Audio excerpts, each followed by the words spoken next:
빌립보서 강의 17번째 시간입니다. 오늘로써 빌립보서 강의는 마치도록 하겠습니다. 빌립보서 마지막 부분에 이르렀는데요. 빌립보 교회는 자비랑 선교사였던 사도 바울을 경제적으로 후원한 거의 유일한 교회였습니다. 마케도니아를 떠날 때 한 번, 그리고 사도 바울이 데살로니가에 있을 때 두 번, 그리고 감옥에 갇혀 있을 때 또 한 번, 이렇게 총 4번이라고 언급이 되어 있어요. 이렇게 선교비를 후원해 준 성도들에게 감사의 마음을 전하고, 이미 앞에서 감사하고 그것에 대해서 내가 대단히 기뻐한다 이렇게 표현을 했지만, 서신을 마무리하면서 다시 한번 감사의 마음을 표현하고 인사를 나누는 것으로서 서신이 마무리되고 있습니다. 그래서 이 말씀을 묵상하면서 우리가 배워야 할 것이 있다, 깨달아야 할 것이 있다는 사실을 알게 되었습니다. 우리가 이 말씀을 통해서 무엇을 배워야 할 것인가? 돈이 중요하죠, 여러분. 돈은 대단히 중요한 것인데, 돈을 어떻게 바라보고 돈을 어떻게 사용할 것인가, 이것에 대해서 배울 수 있다고 믿습니다. 첫째, 돈은 필요라고 하는 관점에서 바라보아야 한다는 것입니다. 돈에 대한 일반적인 관점이 뭐예요? 다다익선이라. 그래서 많으면 많을수록 좋다. 그래서 사람들이 다 부자가 되려고 하는 것이죠. 이것이 돈에 대한 일반적인 관점입니다. 그런데 사도 바울은 이런 일반적인 관점을 벗어나서 다른 관점으로 이 돈을 바라보고 있다는 사실을 깨닫게 된다는 것입니다. 16절 말씀을 보면 빌립보 성도들의 후원금을 언급하면서 나의 쓸 것이다, 나의 쓸 것이다, 이런 표현을 쓰고, 그리고 그 후원금을 보내준 성도들을 축복하면서 19절 말씀이죠. 하나님이 너희 모든 쓸 것을 채우시리라, 이렇게 말했다는 것입니다. 그러니까 돈은 쓸 것, 필요라고 하는 관점에서 바라보고 있다는 사실을 보여주고 있는 것입니다. 사도 바울은 어떤 형편에 있든지 자족함을, 그 비결을 배웠다, 이렇게 앞에서 말했지요. 그리고 지금은 빌립보 교회 성도들이 에바브로디도 편에 보내준 이 후원금으로 말미암아 내가 풍족한 상태에 있다, 이렇게 이야기하고 있어요. 빌립보 성도들이 어느 정도의 헌금을 이 디도 편에 보내주었는지 액수는 나와 있지 않습니다. 그렇지만 바울이 그 후원금으로 부자가 됐다고 싶을 정도로 보낸 것은 아니었을 거예요. 일반적으로 선교사를 파송하고 이제 한 달에 한 번씩 생활비를 보내는 것이 있죠. 그리고 어떤 상황, 특별한 상황에 있을 때 목돈을 보낼 수 있긴 하지만, 지금 우리의 수준으로 말하면 한 1,000만 원쯤, 그런 정도 수준으로 보내는 게 일반적인 거예요. 그런데 사도 바울은 그 후원금을 바꿔서 대단히 풍족하다, 이렇게 고백하고 있다라고 하는 것입니다. 그가 돈을 필요라고 하는 관점에서 바라보고 있었기 때문인 것입니다. 지금 필요한 게 있죠. 그런데 그 필요한 것 이상이 채워졌어요. 그러니까 지금 나는 풍족한 가운데 있다, 이렇게 표현을 했다는 것입니다. 우리도 대개는 필요한 것들 이상이 있어요. 그래서 어떤 사람이 며칠 전에 영상을 하나 봤는데 그런 이야기를 하더군요. 1년에 한 번도 안 쓴 물건이 있다면 그거 다 버려도 된다는 거예요. 그래서 봄, 여름, 가을, 겨울이 왔죠. 그래서 지금 12월 31일 2023년도에 마지막 날에 우리가 이렇게 앉아 있지 않습니까? 그런데 이렇게 1년을 살면서 꺼내서 한 번도 사용하지 않은 물건, 그 물건은 내년에도 쓸 일이 거의 없다는 것입니다. 그리고 그 이후에도 10년 후에도 별로 쓸 일이 없는 물건이기 때문에 플로잉해서 나누어 주거나 버려도 되는 물건이다, 이렇게 이야기를 하는 것을 들었습니다. 생각해 보니까 저희 집에도 1년 동안 한 번도 안 쓴 물건 대단히 많아요. 다 1년 동안 한 번도 안 쓴 물건 모아서 이렇게 놓으면 아마 한 트럭, 작은 트럭으로 한 트럭 이상은 될 수 있을지도 모르겠습니다. 저도 필요한 것 이상을 가지고 있다는 뜻인 것입니다. 그런데 왜 우리는 자족의 비결을 배우지 못하는 것일까요? 자족을 넘어서 지금 주어진 것에 만족합니다, 감사합니다, 이런 고백은 차치하고라도 고백도 하지 못하며 내가 풍족하다, 풍족한 가운데 있다. 이렇게 사도 바울처럼 단 한 번도 고백을 못하고 사는가? 우리가 돈을 필요라고 하는 관점에서 보지 않고 소유와 부, 얼마나 많이 가졌는가, 이런 관점에서 바라보기 때문이라고 하는 것입니다. 이게 부라고 하는 관점, 우리가 부자는 아니잖아요. 재벌은 아니지 않습니까, 여러분? 그러니까 항상 이게 크기가 크단 말이에요. 돈을 바라보는 관점이 얼마나 많이 소유했느냐, 여기에 있기 때문에 거기에 비해서 내가 소유한 것이 부족하니까 항상 부족하다, 이렇게 느끼고 살아가는 것이라 하는 것입니다. 성경이 말씀하는 하나님의 성품은 자비롭고 은혜가 풍성하신 하나님, 우리의 필요를 공급하시고 우리의 삶을 완전히 책임지시는 하나님이신 것입니다. 그래서 우리가 기도할 때 은혜가 풍성하신 하나님, 이렇게 하나님을 부르면서 기도하기도 하는 것이지요. 그런데 우리가 습관처럼 은혜가 풍성하시다, 지식으로는 알고 우리가 입술로는 그렇게 고백할 수 있지만 실제로 하나님에 대해서 어떤 감정을 가지고 있는 사람들이 많은가? 우리 하나님은 좀 짜. 그죠? 하나님은 나에 대해서 좀 인색하시다, 하나님을 인색한 하나님으로 알고 있는 사람들이 너무나 많다라고 하는 것입니다.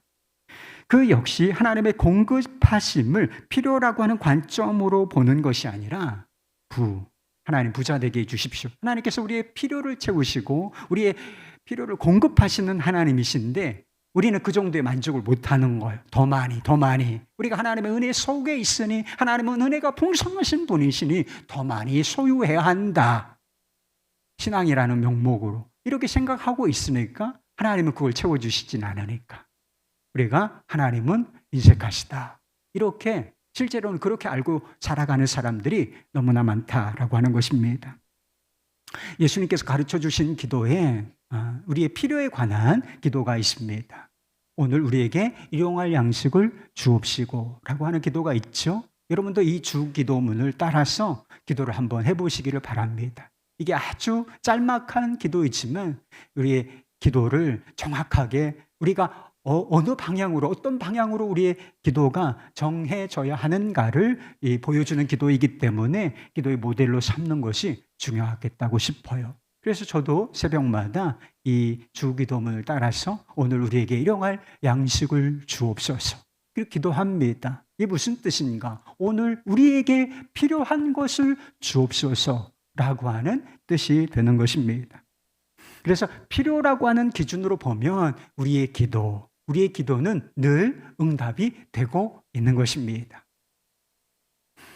사도 바울이 믿고 축복한 대로 하나님은 나의 쓸 것을 풍성히 채우시는 분이시다 라고 고백해야 옳은 것입니다. 그럼에도 우리가 하나님을 인색한 하나님으로 여기는 것은 필요라고 하는 자리를 대체하는 것이 있는데, 그것이 부에 대한 갈망, 욕망, 욕심, 이것이 대치하고 있기 때문에 하나님을 인색한 하나님이라 이렇게 여기고 불만족스러운 가운데 신앙생활을 하고 있는 것입니다. 이스라엘 백성들은 하늘에서 내리는 만나라고 하는 특별한 음식을 먹었습니다. 그래서 만나를 한마디로 표현하면 은혜예요. 이 음식이 없었으면 광야 생활을 견딜 수가 없었기 때문에 이 은혜는 그들이 아무 공로 없이 하늘에서 하나님께서 내려주신 음식이었습니다. 하나님은 만나를 공급하실 때 한 가지 법칙을 정해두셨는데 하루에 필요한 만큼을 내려주시고 그 필요한 만큼을 거두라고 말씀을 하셨다는 것입니다. 그런데 어떤 사람들은 필요 이상으로 거두고 더 많이 거두는 거예요. 욕망 때문이죠. 더 많이 거두고 그것을 항아리에 비축해 두기까지 했습니다. 그래서 더 많이 이렇게 비축해 두면 유리할 것 같지 않습니까? 그런데 어떤 일이 벌어졌는가? 그 항아리에 비축해 두었던 그 만나가 벌레가 생기고 냄새가 나서 먹을 수 없는 지경이 되어버리고 말았다는 것입니다. 그래서 우리가 먹을 수 없는 음식물을 뭐라고 불러요? 음식물 쓰레기. 그래서 노란 봉투에 담아서 버리잖아요. 음스. 그래서 음식물 쓰레기로 되어버리고 말았다는 것입니다. 이런 만나의 법칙이 보여주는 것이 무엇이겠습니까? 쌓아두지 말라. 욕심 부리지 말라. 풍성하게 필요를 채우시는 하나님을 믿음으로 살라. 이렇게 말씀하시는 것. 이것이 바로 만나의 법칙이라는 것입니다. 돈이 없어서 가난한 게 아니에요. 돈이 진짜 없어서 가난한 사람들이 없는 건 아니에요. 그런 예외적인 경우가 있죠. 그러나 우리가 정말 돈이 없어서 가난한 것인가? 그게 아니라 부에 대한 갈망, 욕망이 우리를 가난하게 만드는 것입니다.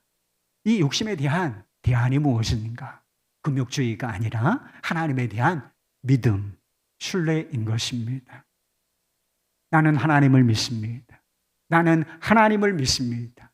필요를 풍성히 채우시는 하나님을 믿습니다. 물질 만능주의 시대, 탐욕의 시대에 하나님은 이 믿음을 가지고 살아가는 한 사람, 또 한 사람을 찾아보기를 원하신다 믿습니다. 여러분이 그런 믿음의 사람들로 서실 수 있기를 축복하겠습니다. 두 번째는 돈을 수단이라는 관점으로 바라보아야 한다는 것입니다. 수단이라는 관점으로 어떤 부자 사업가가 배 옆에서 빈둥거리고 앉아있는 사람, 어부를 보면서 아주 한심스러운 생각이 들었대요. 저 사람은 왜 이렇게 빈둥거리고 놀고 있는 거지? 이런 생각이 들었다는 것입니다. 그는 어부에게 물었습니다. 당신은 왜 저곳으로, 바다를 가리키면서 저곳으로 나가 고기를 잡지 않습니까? 어부는 대답했대요. 이미 오늘을 위해서 충분한 고기를 잡았기 때문입니다. 부자가 다시 물었습니다. 당신은 왜 필요한 것보다 더 많은 고기를 잡지 않습니까?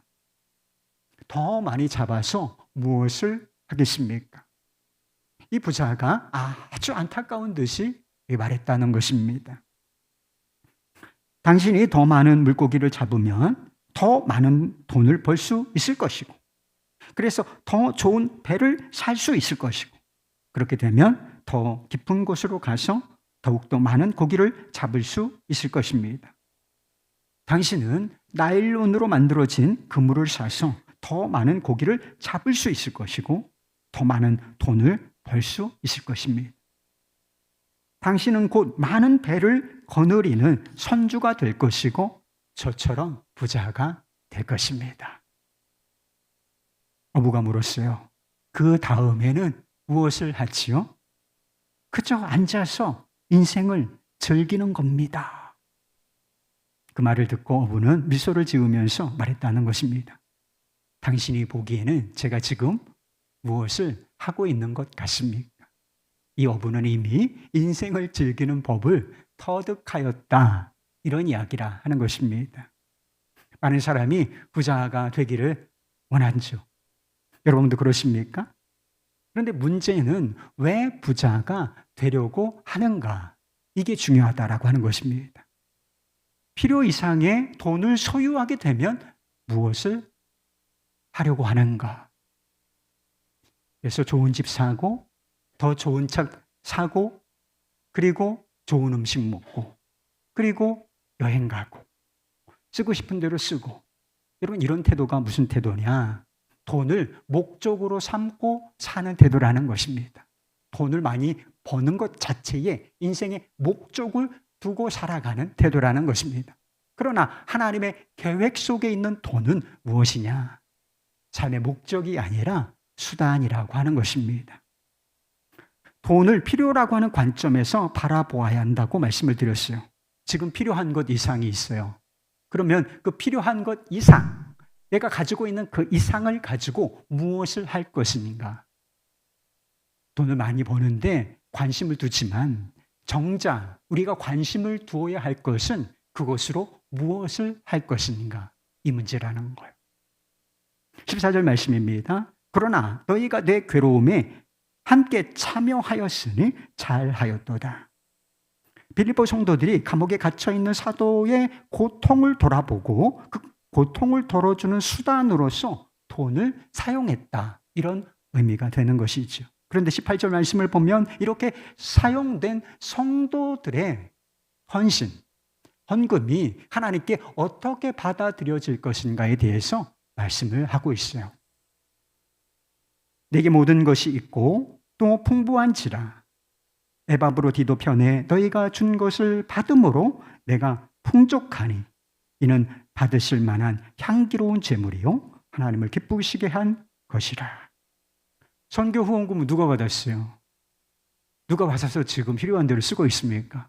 사도 바울이 받아서 지금 필요한 대로 쓰고 있는 거죠. 근데 바울은 성도들에게 이 성도들의 헌신이 얼마나 귀한지 아는 사람이었어요.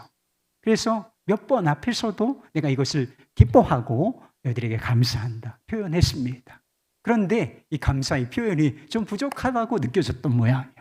그래서 이 서신을 끝내면서 몇 번을 후원했는지를 정확하게 언급하고 이 선교의 후원에 대해서 감사한다, 이런 마음을 표현하고 있는 것입니다. 그런데 이 후원금을 바울 자신이 받았을 뿐만 아니라 하나님께서도 기쁘시게 향기로운 제물로서 받으셨을 것이다, 이렇게 말씀하고 있는 것입니다. 여러분, 돈에는 냄새가 나요. 돈 냄새 맡아보셨어요? 돈 냄새. 돈의 냄새는, 실제적으로 냄새는 그렇게 유쾌한 냄새는 아니에요. 그래서 여러분, 돈은 돌고 도는 거잖아요. 나만 쓰는 게 아니고 쓰게 되면 그게 다른 사람의 손에 들어갔다, 지갑에 들어갔다, 또 누군가에게로 또 그 돈이 들어가고 그 사람이 손으로 그 돈을 만지고, 이렇기 때문에 우리 손이 완전히 깨끗한 건 아니잖아요.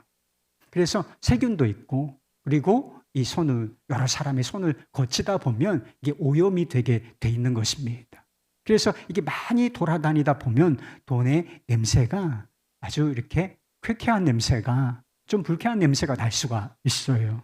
그런데 돈 냄새를 맡으면서 향기롭다고 하는 사람이 있어. 이 향기로워. 그런데 이런 의미에서 돈을 향기롭다, 이게 아니고 돈을 좋아한다는 뜻이죠. 그런 향기롭다는 뜻은 이런 의미에서 향기가 아니고 진정한 의미에서 돈이 향기가 나는 법이 있다는 것입니다. 돈에 향수를 뿌리면 향기가 날까요? 그럴 수가 있어요. 그런데 이게 꼬리꼬리한 냄새하고 겹치게 되면 향수 때문에 더 냄새가 나빠집니다. 그리고 장기적으로는 이 향수도 사라지게 되는 것이고. 그런데 어떻게 하면 돈에서 향기가 나는가? 하나님께서 기뻐하시는 곳에 이 돈을 사용할 때 그 돈에서 향기가 난다는 것입니다. 부자 되어서 하나님께 영광을 돌리라. 성공해서 하나님께 영광을 돌리라. 우리가 과거에 이런 말을 교회에서 많이 들었습니다. 설교자들에게 많이 들었죠. 이게 가짜 복음이요. 이런 메시지에 속으면 안 되는 것입니다. 돈 자체로서는 그것이 얼마나 많아도 하나님을 결코 기쁘시게 할 수 없습니다. 이런 부자가 되는 것 자체가 하나님께 영광이 된다면 이 대한민국에서 하나님을 최고로 기쁘시게 해드리는 사람이 누구예요? 삼성전자 회장이에요. 삼성그룹 회장. 그 사람이 이 땅에서 가장 하나님을 영화롭게 하는 사람이라고 우리가 해석할 수가 있나요? 그런 법은 없어요, 여러분. 사실 돈은 하나님과의 관계를 가로막을 수도 있고 영생의 길을 가로막을 수도 있는 위험한 것이다. 성경은 분명히 경고하고 있습니다. 중요한 것은 돈을 어디에 어떻게 사용하는가 하는 것입니다. 우리가 돈을 하나님이 기뻐하시는 것에, 그리고 기뻐하시는 방법으로 사용할 때 그 돈은 하나님께 영광을 돌리는 수단이 된다는 것입니다. 그때 돈에서 쾌쾌한 냄새가 사라지고 하나님이 받으실 만한 향기로운 냄새가 나는 제물이 된다는 것입니다. 하나님께서 무엇을 기뻐하시겠습니까? 오늘 이 말씀에 보면 다른 사람의 고통과 궁핍을 방관하지 않고 그것에 참여하는 것을 기뻐하신다는 사실을 알 수가 있어요. 하나님 나라가 점점 확장되고 언젠간 완성된 하나님의 나라가 이 땅에 올 것인데, 그 하나님 나라 복음 사역에 참여하는 것, 이것을 하나님께서 너무나 기뻐하신다는 사실을 알 수가 있는 것입니다. 바울은 복음 사역, 복음을 전파하는 사역에 앞장서고, 빌립보 성도들은 그런 사도를 경제적으로 후원하고, 방식은 다르죠. 방식은 다르지만 그들 모두는 복음 사역에 동참하고 있었던 것입니다. 복음 전파에 목숨을 건 바울의 헌신도, 그를 위한 빌립보 성도들의 선교 후원도 다 하나님이 받으실 만한 향기로운 제물, 기쁨의 제물이 되었던 것입니다. 내게 필요한 것 이상의 돈이 있어요. 그렇다면 그 잉여분, 필요한 것, 그러면 우리가 쓰는 거죠. 그건 쓸 것입니다. 그런데 그것 이상을 가지고 있다면 그것은 전부 다 수단인 것입니다. 이웃의 고통에 참여하는 수단이며, 그래서 이웃의 삶을 돌아보고 그를 세우는 수단이며, 하나님 나라가 이 땅 가운데 확장되어지는데 이 복음 사역에 사용되어져야 할 수단이라는 것입니다. 곧 하나님의 기쁨을 위하여 사용되어져야 할 수단이라는 것이지요. 돈을 많이 벌고 싶으십니까? 돈 많이 버는 게 소원인 사람도 있잖아요. 내년 새해 소원이 뭐예요? 새해 소원 같은 거 너무 신경 쓰지 말라고 제가 여러 번 말씀드렸죠. 돈을 많이 벌고 싶다. 괜찮아요. 내년에 돈을 더 많이 버시면 좋겠습니다. 축복합니다. 그런데 문제는 돈을 많이 버는 게 아닙니다. 돈을 많이 버시라니까요. 무엇이 문제인가? 번 돈을 제대로 쓰지 않는 것이 진짜 문제인 것입니다. 돈을 아끼고 저축하는 것이 문제인가? 그게 왜 문제입니까?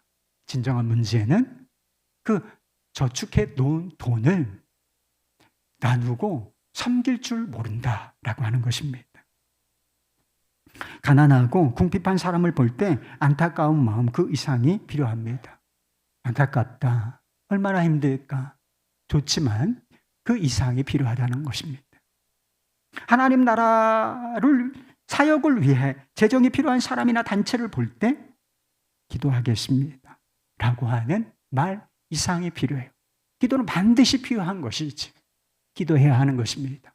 그러나 그런 필요를 느끼는 사람이나 단체를 볼 때 기도하겠습니다. 이런 말 이상이 필요하다는 것입니다.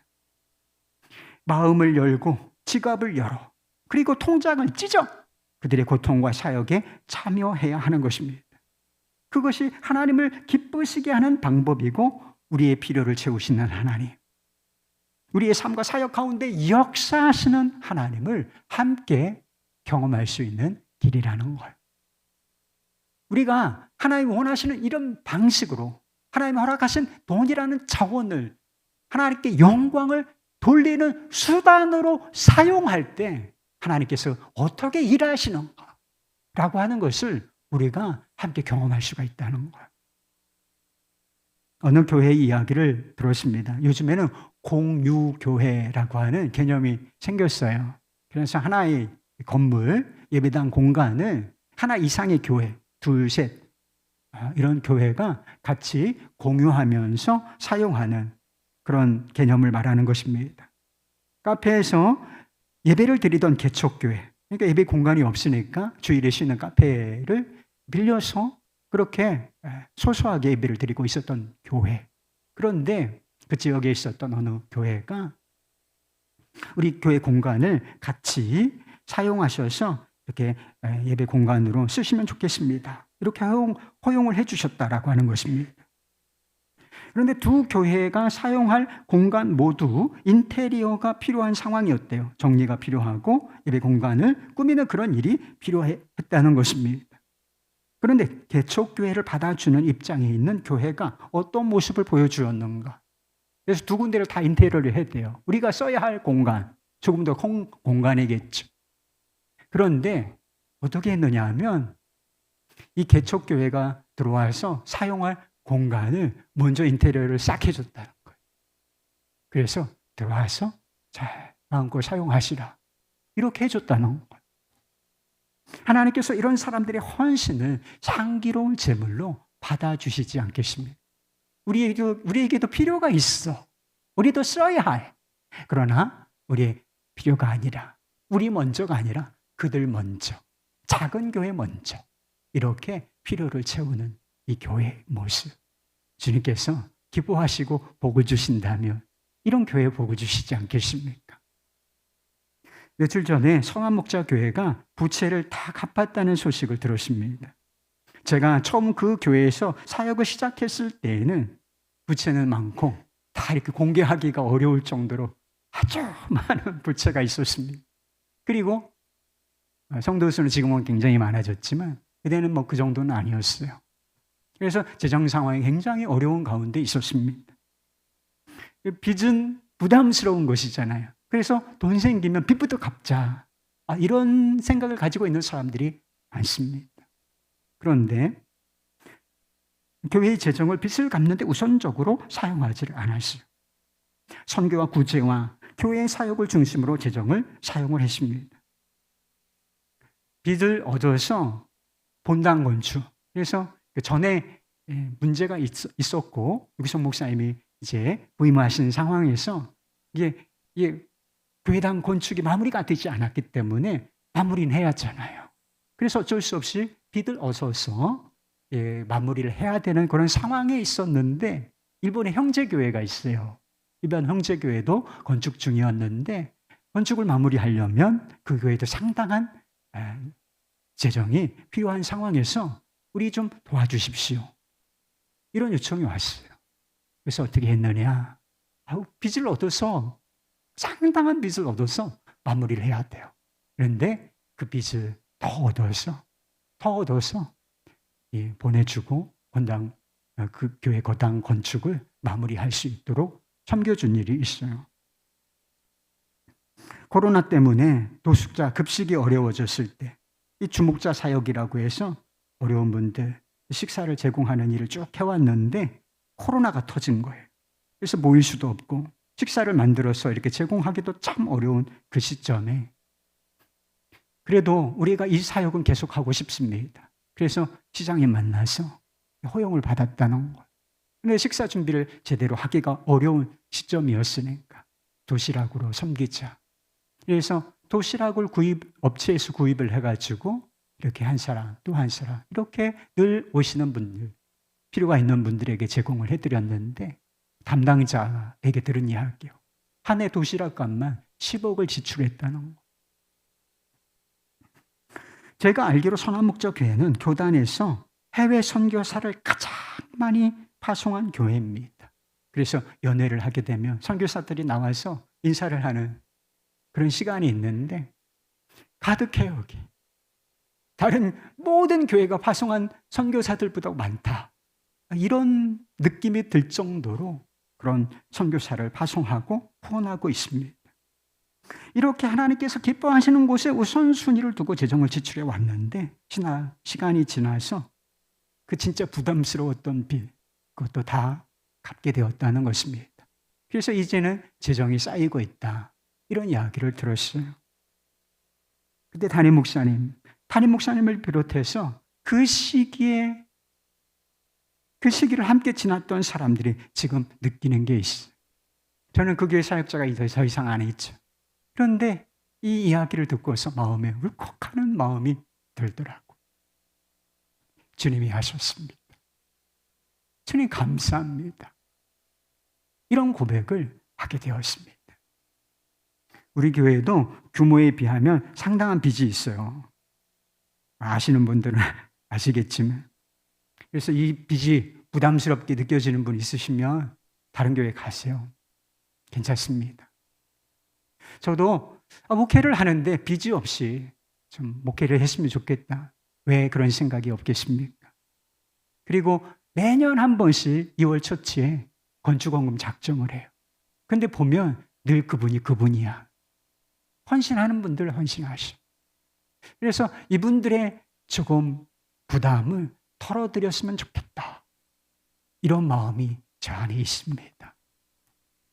그러나 저도 고통당하는 이들의 고통에 참여하며 하나님 나라를 위한 사역에 참여하는 것에 우선순위를 두고 싶습니다. 지금까지도 미약하지만 그렇게 해왔고 앞으로 더 그렇게 해보고 싶습니다. 여러분도 이 일에 동참해 주시지 않겠습니까?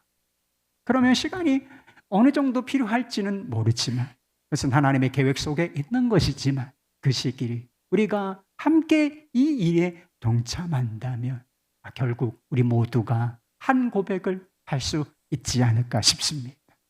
주님이 하셨습니다. 감사합니다, 주님. 돈에 대한 하나님의 원리를 알아도 실제로는 인색한 마음이 들 수가 있습니다. 하나님을 기쁘시게 하는데 돈을 사용하기보다는 나를 기쁘게 하는데 돈을 사용하고 싶은 마음, 이런 욕과, 우리가 죄인이기 때문에 이런 욕망이 다 있단 말이에요. 그때 우리가 분명하게 붙들고 기억해야 할 것이 있어요. 그것이 바로 주 예수 그리스도의 은혜인 것입니다.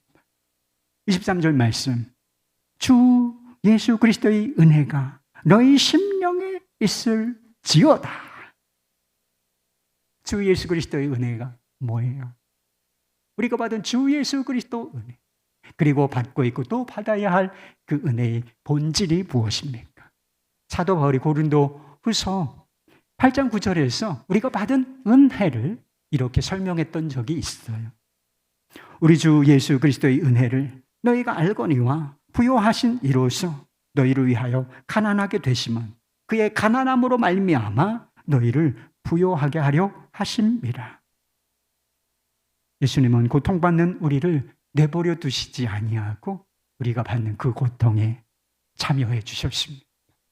우리가 정말 영적으로 가난하고 극빈자의 상태에 있을 때 하나님께서는, 주 예수님께서는 그 가난을 외면하지 아니하시고 그 가난에 동참해 주셨습니다. 부요하신 이로서, 세상의 모든 부를 소유하신 분으로서 물과 속옷이라는 가장 기본적인 필요조차 포기하셨습니다. 이 은혜의 실체가 바로 십자가인 것입니다. 우리가 돈을 바라보는 결정적인 관점 하나가 필요한데 그것이 바로 은혜라고 하는 관점이에요. 그래서 돈을 볼 때 뭐라고 바라봐야 하는 것입니까? 이것이 주님의 은혜이구나. 여러분, 우리가 받은 구원도 은혜이고 대가 지불한 게 뭐가 있어요? 우리가 은혜로 구원받은 것이며 우리가 일하지만 우리 주머니에 있는, 우리 통장 속에 있는 돈 역시 은혜로 주어진 것이기 때문인 것입니다. 이 은혜의 특징 한 가지가 있는데 이 은혜는 흘러야 한다. 흐르고 또 흘러야 한다는 것입니다. 하나님의 기뻐하심을 타고 필요한 곳으로 흘러가야 하는 것입니다. 그러면 우리가 받은 구원의 은혜가 어디선가는 또 재현되고 또 재현될 것이며 쓸 것을 풍성하게 채우시는 하나님의 은혜가 어디에선가는 재현되고 또 재현되어질 것입니다.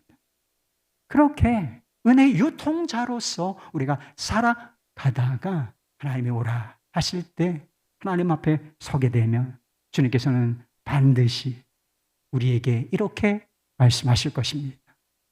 너희가 내가 내 일에 참여하였으니 잘하였도다.